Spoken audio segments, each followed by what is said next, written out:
Ndewonu ụmụ Igbo, unu abọọla chi.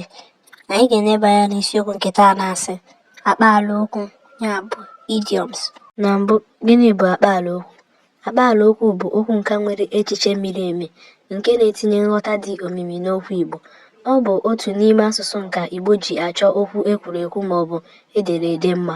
Akpaalaokwu na ilu na-eyi n'inwe echiche miri emi, kama ilu na-abụkarị ahịrịokwu toro ogologo, ebe akpaalaokwu bụ nkenke ahịrịokwu. A na-ejikarị okwu metụrụ akụkụ ahụ mmadụ emebekarị akpaalaokwu.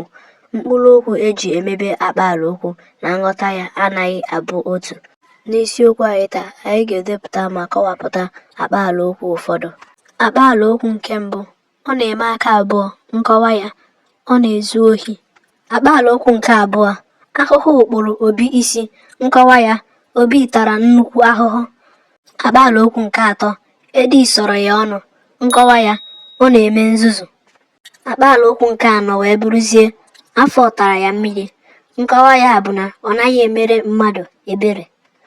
Ka anyị jee na akpaalaokwu nke ise: ha tara ọjị aka. Nkọwa ya bụ na ha kwere n'aka. Nke isii wee bụrụ ọnwụ ọkwa n'aka wee bịa.